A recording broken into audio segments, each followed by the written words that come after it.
Bonjour à tous, bienvenue dans ce nouveau podcast sur Parlons Football. On va parler un petit peu de Liverpool parce qu'il y a beaucoup de choses à dire à la suite de cette dernière semaine où un peu tous les rêves se sont brisés pour le club et pour même leur joueur majeur, Mohamed Salah. Donc pour vous remettre un petit peu dans le contexte, donc la semaine juste avant la trêve internationale, Liverpool ont perdu en Ligue des Champions, ils se sont fait éliminer chez eux par le PSG. Et derrière, le dimanche, ils ont perdu contre Newcastle en délivrant un match absolument honteux. Ça, je pense que tous ceux qui ont regardé le match vont être d'accord avec moi. C'était un match catastrophique de la part des Reds. Et il y a beaucoup de questions qui se posent maintenant autour de ce club. Parce que j'avais vu notamment sur un compte anglais un commentaire qui disait que en gros, il serait même pas impossible que Liverpool perde le titre en Première Ligue. Il avait fait référence à Arsenal en 2022, il me semble, ou 2023. Ouais, 2022 ou 2023, où ils avaient perdu alors qu'ils avaient à un moment 10 ou 12 points d'avance. Et il a fait référence aussi à la saison passée, où ils ont bataillé pour le titre jusqu'aux 5-10 derniers matchs, où après ils se sont totalement cassés la gueule. Et je trouvais ça intéressant comme commentaire.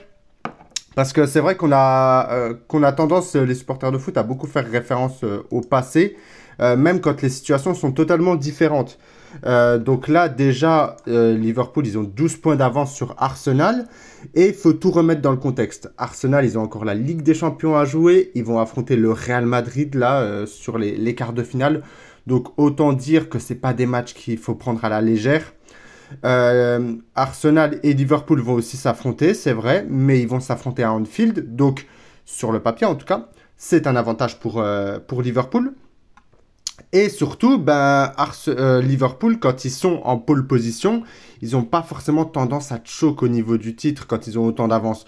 Arsenal, c'est vrai qu'il y a un petit peu cette réputation où ils choquent énormément. Et c'est vrai, parce qu'on regarde les 3-4 dernières saisons, c'est sûrement en tout cas la meilleure, en tout cas l'une des meilleures équipes de Première Ligue chaque saison. Mais à chaque fois, ils se pètent la gueule sur les derniers matchs et la course au titre contre Manchester City. Là, Liverpool, pardon, ils sont à 70 points, ils ont quand même 12 points d'avance. Donc moi, je pense pas qu'ils peuvent sincèrement perdre le titre.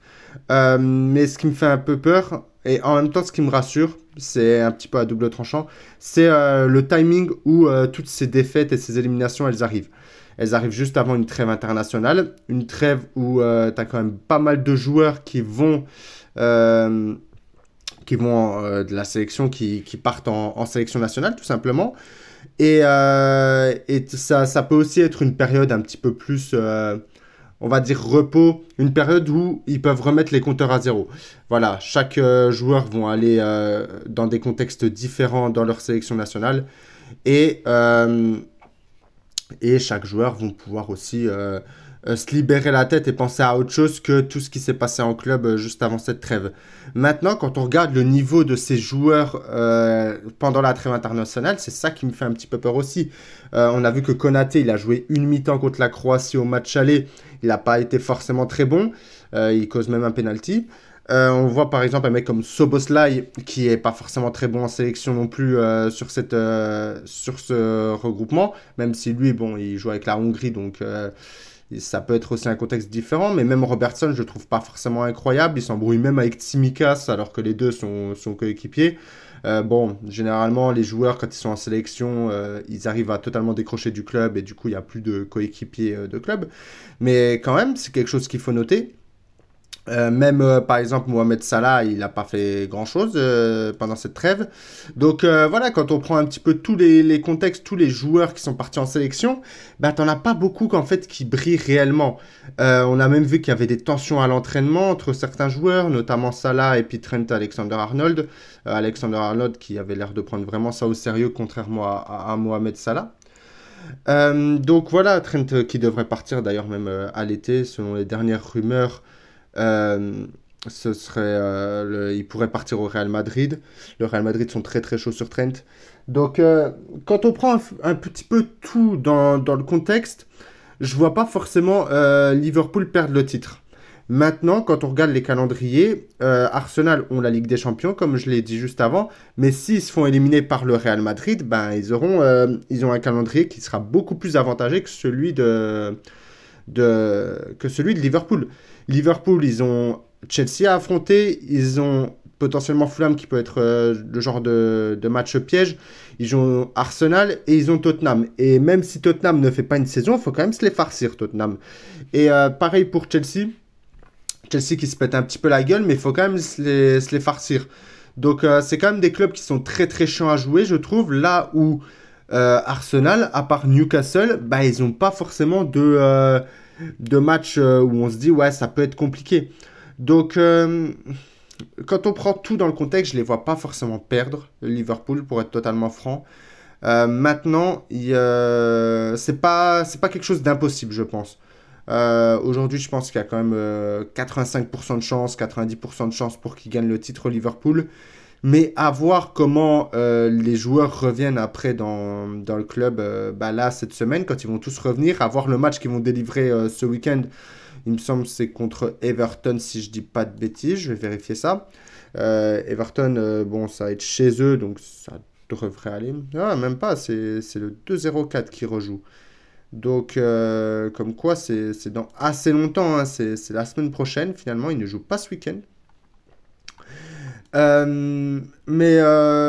quand on regarde un petit peu le calendrier de Liverpool, il y a quand même des matchs où ça peut être piège. Même Brighton, par exemple. Hein. Brighton, il ne faut pas une top saison, mais c'est quand même une équipe qui est toujours chiante à jouer, parce que c'est une équipe qui lâche pas, en fait.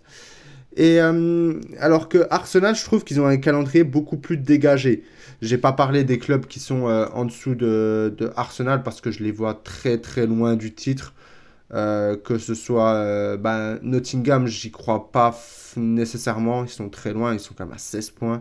Et bon, après Chelsea, ça part sur du 21 points d'écart, donc je pense que tout le reste est out, à part potentiellement Arsenal. Mais Arsenal aussi a tendance à choke là sur les 5 derniers matchs, ils ont que 2 victoires.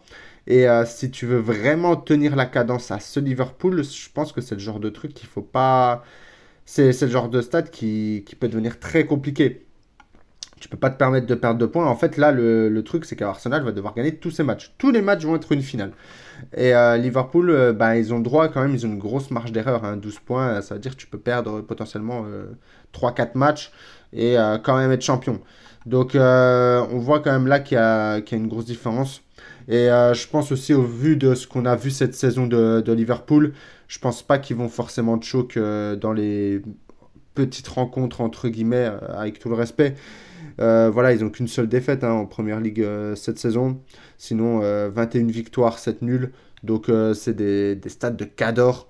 Là où Arsenal, c'est 10 matchs nuls quand même. Donc, c'est beaucoup trop. Et Arsenal a plus tendance à faire des matchs nuls que Liverpool. Donc, moi, je pense qu'au global, ça va être quand même quelque chose d'intéressant à suivre, le retour de Liverpool en Première Ligue, pour voir comment ils reviennent de toutes ces défaites. Parce que ça impacte quand même, mine de rien. En une semaine, tu as tous tes rêves qui sont brisés. En une semaine, pareil, Mohamed Salah, il dit au revoir au Ballon d'Or. Donc, c'est tous des trucs là où Salah, il a quand même fait gagner énormément de matchs à Liverpool. Donc, c'est à voir aussi comment lui, il revient. Et quand on prend tout ça dans le contexte, on peut quand même se poser des questions. Moi, je pense que in fine, Liverpool sera quand même champion, mais il y a quand même des questions à se poser, tout simplement. Je vous laisse me donner votre avis en commentaire. Est-ce que vous pensez que Liverpool peut vraiment perdre le titre en Première Ligue?